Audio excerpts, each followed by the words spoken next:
அன்பு.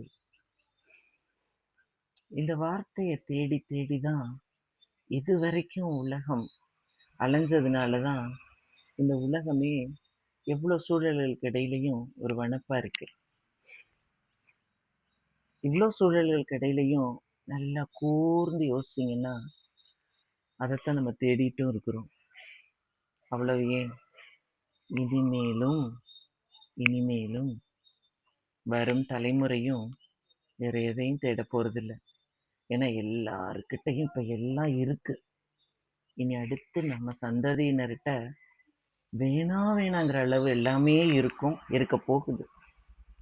அப்படி வேணாங்கிற அளவுக்கு இருக்க போகுதுன்னா அதுல மகத்துவமும் இருக்காது, மகிமையும் இருக்காது, சுவையும் இருக்காது, தேடலும் இருக்காது.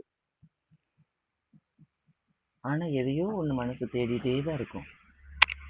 அந்த தேடல் அன்பு அன்பு அன்பு அன்பு எங்க கிடைக்கும். நான் சொல்றது நிறைய பேருக்கு புரிஞ்சு போயிருக்கும். அதனாலதான் இன்னைக்கு நம்ம புத்தர் பிரானை தேடி உட்காந்து சொன்னேன். அவர் அன்பையும் அகிம்சையும் தானே போதிச்சாரு. நான் அவ்வளவெல்லாம் அன்பானவ கிடையாது. எப்பயெல்லாம் நான் அன்பு இல்லாம நடந்துகிட்ட பொழுதெல்லாம் நான் ரொம்ப சீரழிவுக்கு ஆட்பட்டேன். நான் எப்பெல்லாம் நான் அன்பா நடந்துகிட்டனோ அப்பெல்லாம் எனக்கான பெரு வெற்றிகள் கிடைச்சிது. அவ்வளவு உதாரணம் உங்களுக்கு போதும்னு நினைக்கிறேன்.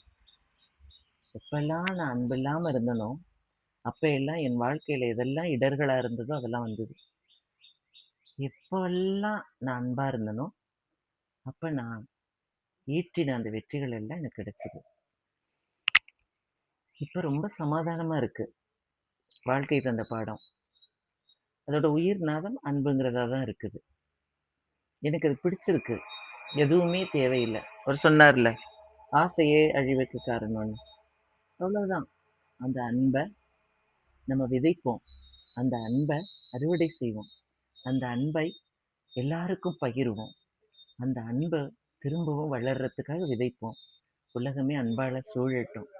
நம்ம பூமியில பிறந்த புத்தர் பிரான்னு ஒருத்தரை நமக்கு இந்த இயற்கை காட்டுச்சுன்னா அந்த அன்பு பாதையை நம்ம கடைபிடிக்க வேணாம். அன்பால் இணைவோம்.